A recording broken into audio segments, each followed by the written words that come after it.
15, 16 months, and we're still working on it today. So as I keep reminding Martin, it's not over yet just because the website's launched.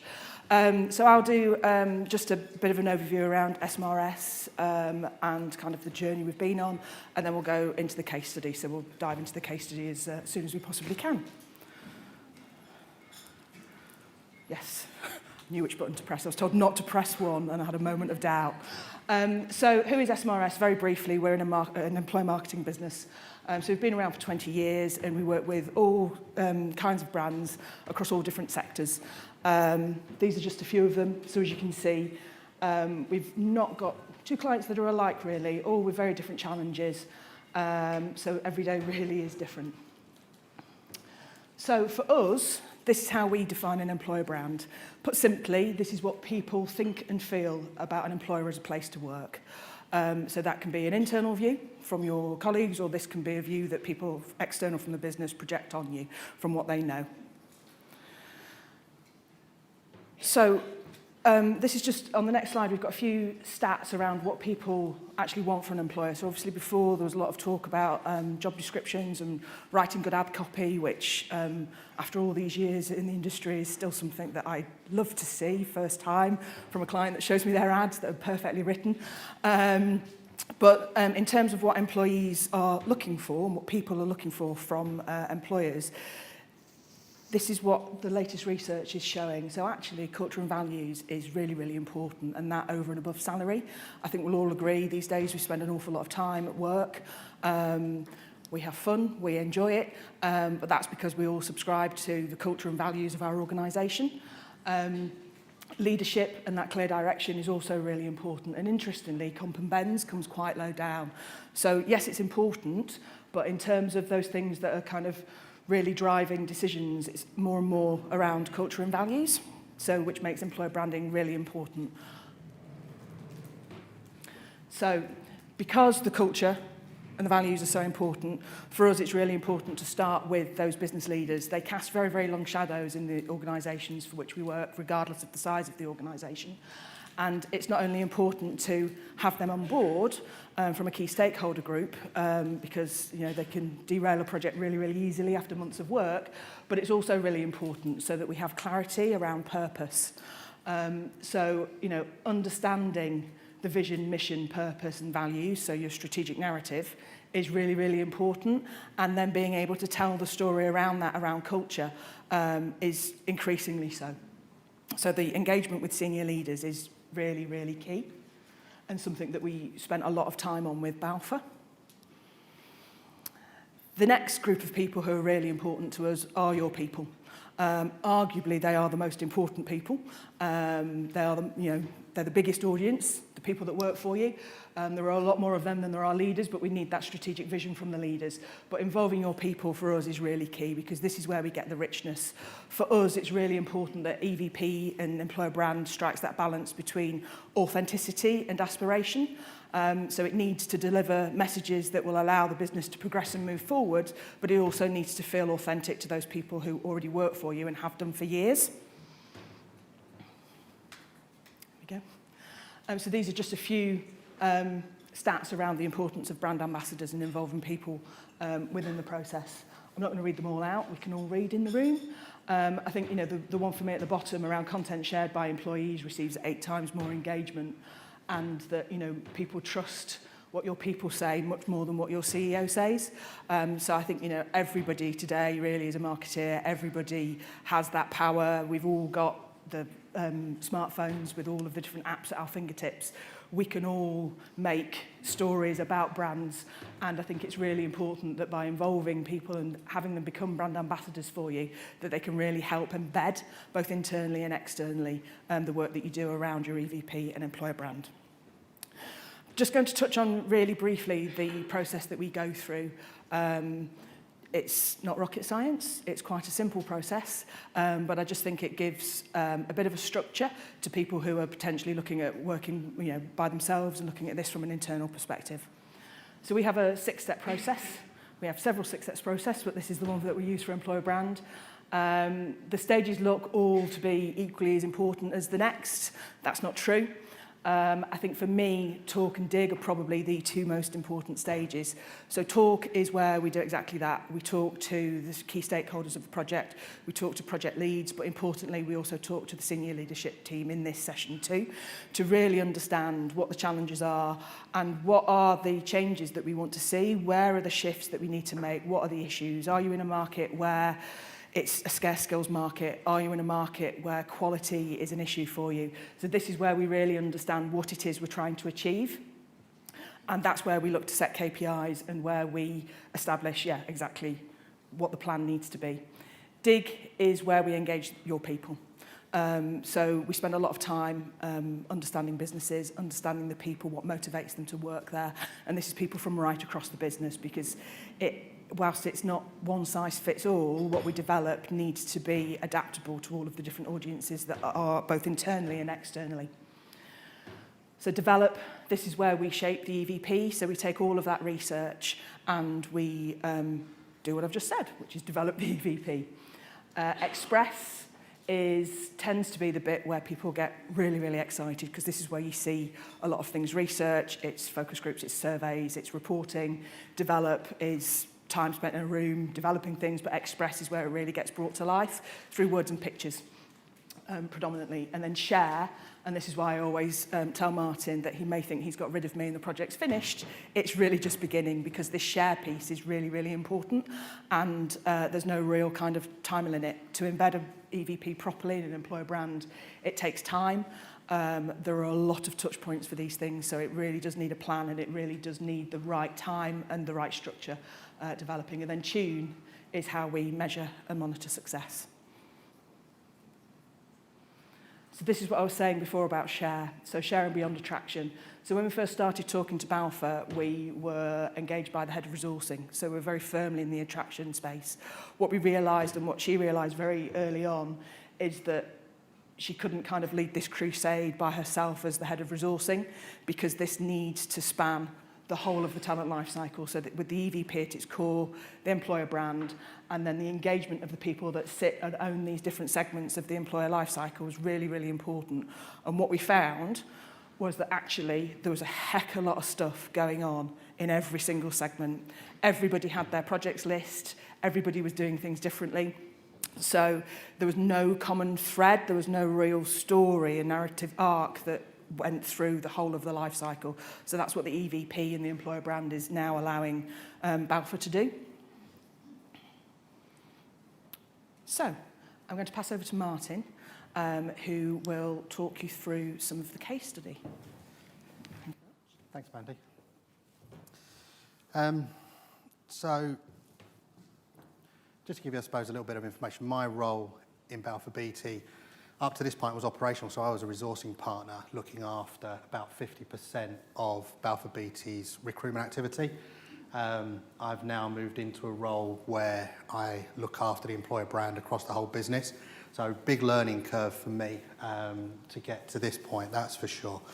So we started our journey really on the outcome of a business transformation program as well. So if anyone knows Balfour Beatty, we've been through an enormous amount of change over the last 4 years with a new CEO.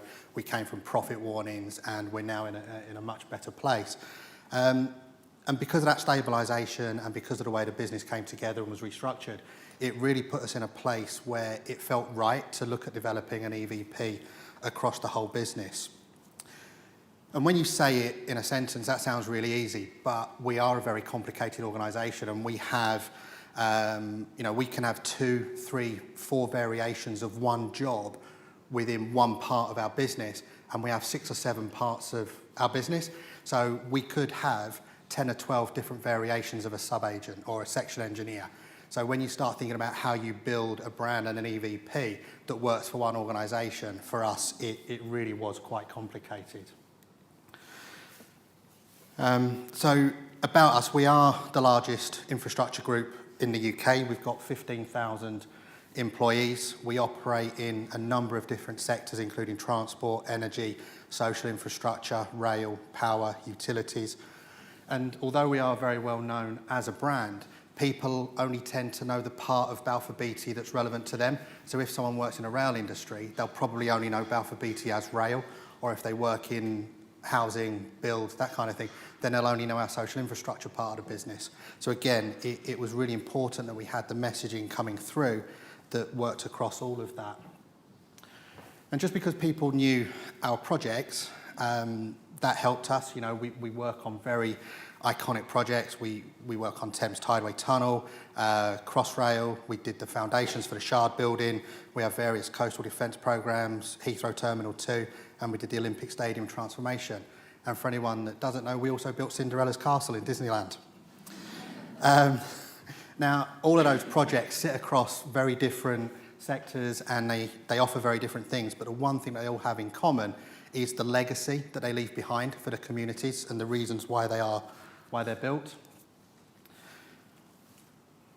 And just because people know our projects, that doesn't mean that they know us as an employer.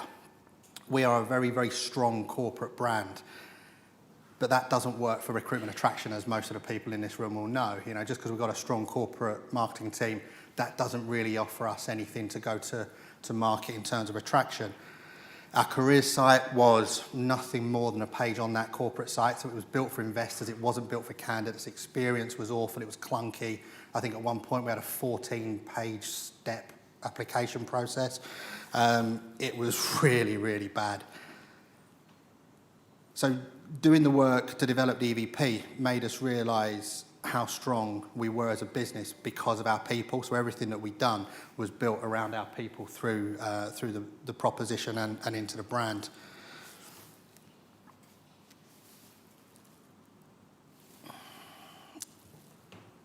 Part of the messaging was obviously focusing around D&I and diversity, which is a hot topic for everyone. But for us, it was also important because it would allow us to reach into talent pools that we weren't able to touch at the moment. You know, we sit in a very, very competitive market for some very, very scarce skills. So by focusing on our diversity within our messaging and within our brand, it also, we hoped, would allow us to reach into these untapped markets. It had to work across an internal and an external audience, because one of the key measures that we're looking at is retention through this as well. And we need to demonstrate a very, very male-dominated environment in a way that attracts more females. So it was really tough in terms of building the proposition and the brand. We had some challenges, like you would expect. I think some of the biggest challenges that we faced were budget. You know, relatively, we had to make a little bit of money go a very, very long way. We didn't spend anything like what the previous guy spent doing his globally. You know, ours was delivered on a shoestring compared to that. Managing the expectations of our key stakeholders was also really, really important, because, you know, everyone has an opinion around their part of the business, and they all wanted to influence into this as well. So making sure that we got the outcome that was right for recruitment and resourcing was really, really important for us. I always felt like we never had enough time to do anything. The milestones and the delivery dates and the project meetings crept up us and, you know, just hit us like a brick wall. And communicating out to the business as well, because we invited a lot of feedback and contribution from the business into all of the research that Mandy talked about. So we promised that we would go back and talk to them as well. So juggling all of those was really quite hard. And then on top of that, we had to teach our marketing team a whole new different thing as well, because they just don't understand recruitment attraction. Our corporate marketing team had in fact tried to deliver an EVP project for one part of the business about 5 or 6 years ago, and it just didn't land at all. So you can imagine us trying to work with a marketing team who've already tried to do this unsuccessfully and get them on board with a new way of doing it. That was really, really tough. It probably took over 12 months to get a decent working relationship with our corporate marketing team, to really begin to have a relationship where we can start working together and taking this forward. And if I'm honest, they probably still don't know half of what we do, because we just don't tell them. It's much easier that way. We just live by the mantra that it's easier to ask for forgiveness than it is for permission. So across all of this, we were looking very much for one voice. And our organisation is made up of, depending on how you cut it, probably 7 different business organisations. And every single one of those is very, very quick and immediate to say, we're different. You know, we are totally different to the rest of Balfour Beatty. We're not the same. We have different people. We operate differently. And unfortunately, that ethos is taken through by the HR leadership team as well. All of the HRDs will reinforce that message. So the very first thing we did in the kick-off meeting with the HRDs was we got them to talk about why they're different. And we led them down a path, and we were a bit tricky. And what we actually did was we made them realise that they weren't any different. They were all the same. The problems they faced were the same. The challenges they faced were the same. So we then were able to position more strongly the need for one brand, one proposition for the whole of the organisation. And once they realised that, they became advocates of that and supported us right through. We do work in a pretty exciting industry as well. And I'm just going to showcase now a video for you.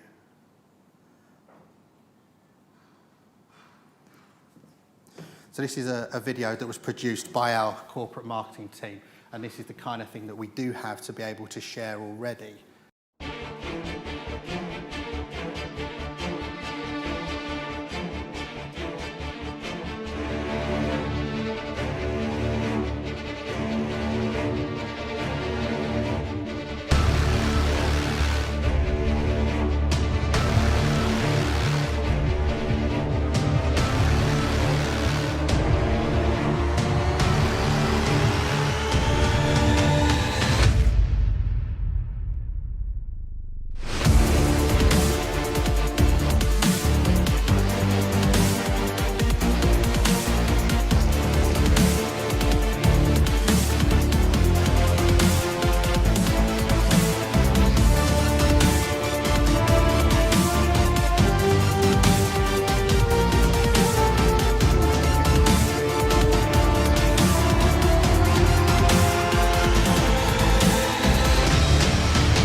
I think I've seen that probably 200 odd times, but it still gives me goosebumps when you see the bridge demolition. But I think for me, what's great about that is now, you know, that just used to sit on our corporate website and at corporate functions. It was never seen by anyone, but now that's the kind of thing that we're already able to put out and share with people and attract them into our industry.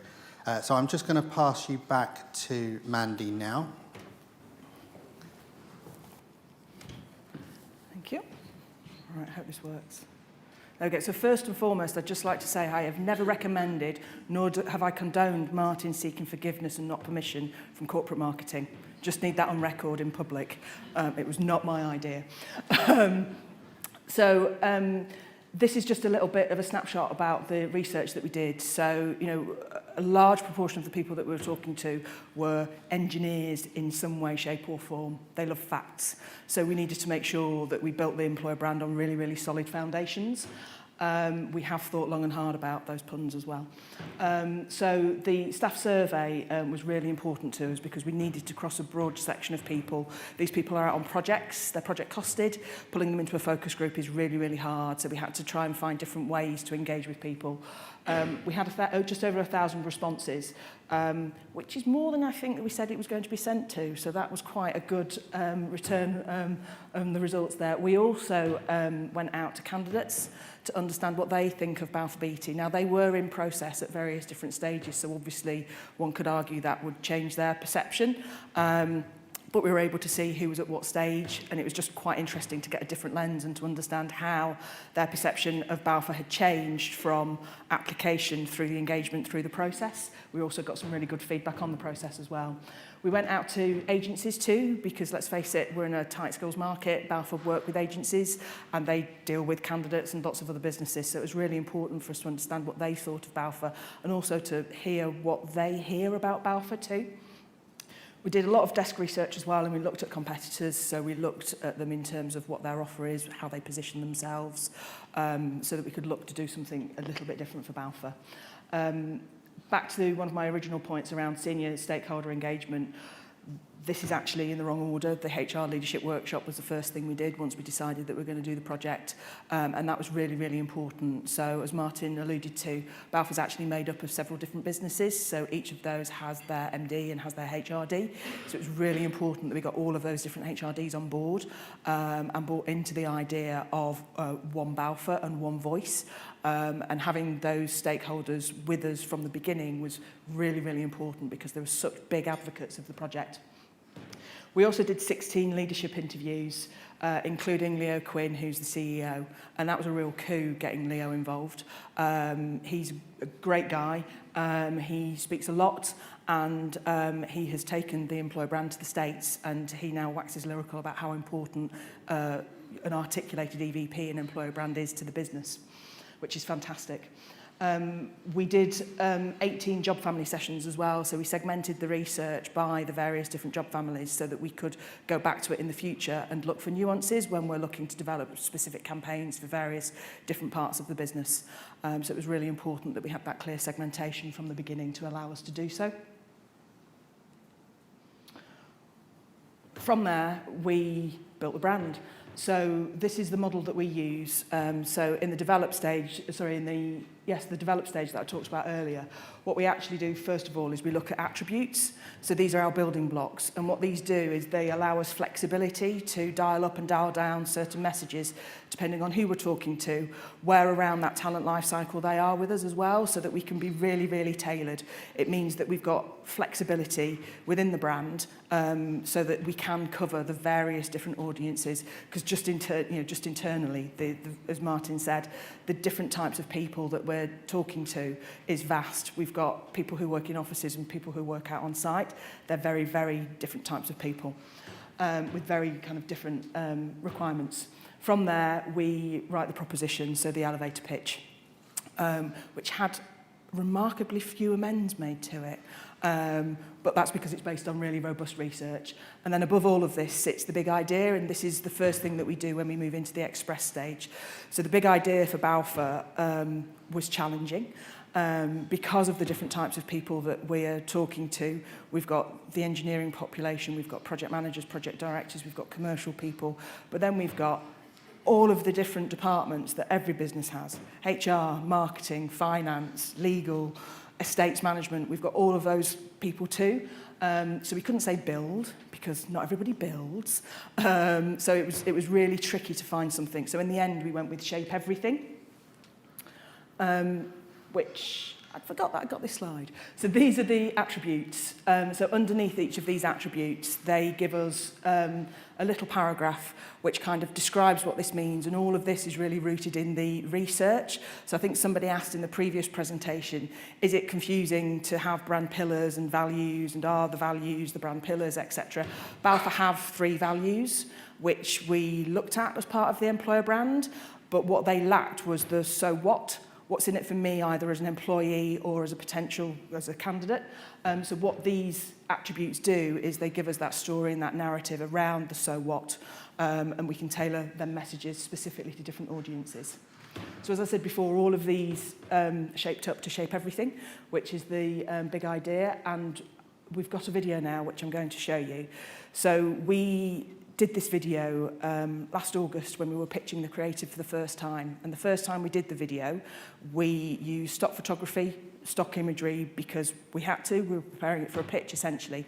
And then the video went down so well that when it came to do the photo shoot with their people, so we used 19 people from across the business in the first shoot, we redid this video and made sure that we had people in it. A few weeks ago, I watched them one after the other, and the difference is remarkable between the one with the stock and it was people from SMRS who voiced it, not me, because I can hear myself now through this mic, it's not good. But then we got the Balfour people to voice it at the photo shoot, and the difference and the authenticity that it brings is really quite amazing when you look at the two side by side. Just before I move on, the creative that you'll see later on is built up of 3 elements. So historically, Balfour had always communicated about the project. We've won a project that's worth 50 odd million, X million, etc., etc., because engineers like projects. However, what the research showed was that people were really interested in the social impact as well of the projects that Balfour work on, but also the personal impact that it has. Kind of, I built that bridge. It's driving down the road. So it was really important that the creative showed this. So what we did was we looked for people with really good stories through the business. So the creative is a montage of 3 different elements. 1, obviously, the person. 2, the project, but then 3, the outcome. And that outcome was based on what those individuals told us that the outcome was for them. So that could have been something personal to them or actually the outcome of the project. So there are different layers, and we can use those stories in different ways as we're talking about the brand. So I will stop talking and show you the video.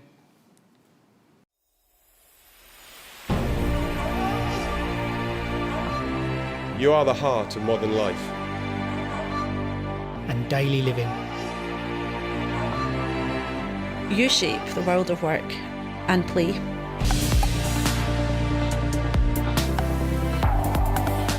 Take a look up at any skyline. New landmarks are constantly being created. Look down at the ground you're standing on. And everything in between. Now shape our future. The work you do will connect communities, inspiring society for generations to come. The opportunity to create is all around you. Grab it, use it to drive invention and build something special. Our work matters to millions. Big or small, this is work that's worthwhile.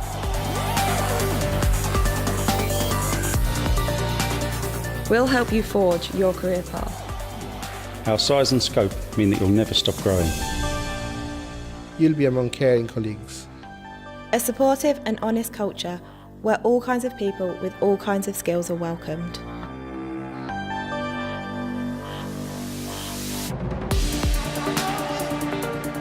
Start creating. Shape daily life. Shape what's next. Shape everything.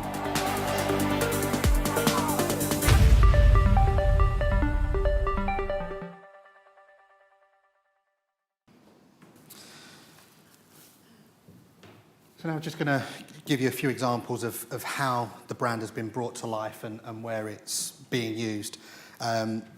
This deck was actually put together before we launched the new careers site in the first week of April. So because we had needs within the business where we had to support them, we had to go to market, the first time that we went out live with the brand was for an IT campaign. And these 2 gentlemen in the imagery are directors within our IT function. And they'd seen examples of what we were producing, and they came and they actually funded from the IT budget their own photo shoot because they wanted to be the heroes in their own campaign.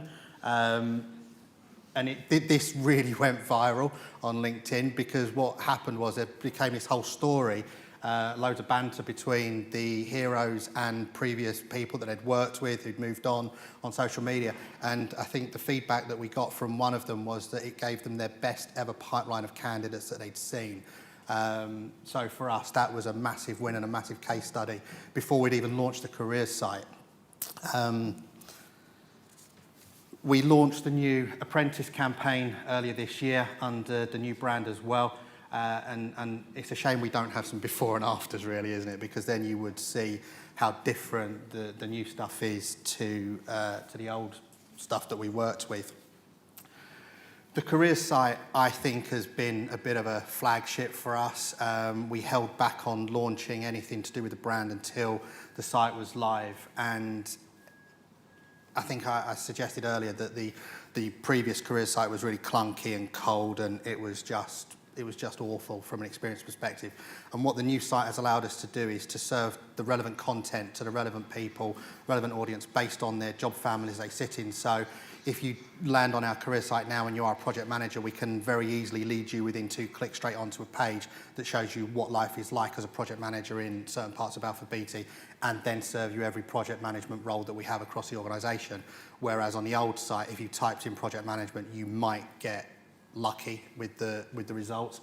And we've built in 2 calls to action on every single page now that allows people to sign up for information about our organisation. So, you know, they might come, they might apply, they might just be looking, but what we're also asking them to do is to leave us their details so that we can put them in our talent communities and we can keep them involved in anything that we share as well. So the user experience for us was really, really key on the building of the new careers site. And we've got a lot more planned as well. We're now working on the internal careers site, which has become more of a mobility portal. We're designing a whole new arm to the brand around our work with the armed forces and the stuff that we do around the Covenant and our attraction with people leaving the forces.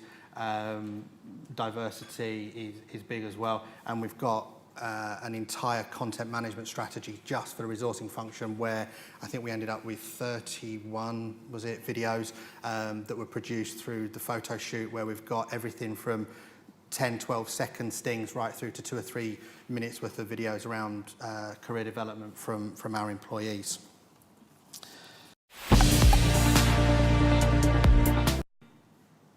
That shouldn't happen, should it? So we very much learned as we built, and I think there are some themes: communication, updating, keeping our stakeholders aware of what was going on was really, really important. We had what appeared to be long periods of activity where we'd done the photo shoot and the heroes wanted to see the outputs and they wanted to see how their imagery was being used. So it was really important that we communicated with those people, told them what was going on, and of course keeping stakeholders involved and abreast means it's much easier when we need sign-off on stuff because they're already up to speed. But as I've said before, we've now got the business coming and knocking on our door and asking us to do bespoke creative, which is really the best that we could have hoped for, which I think is it. Excellent, thank you very much. Pleasure.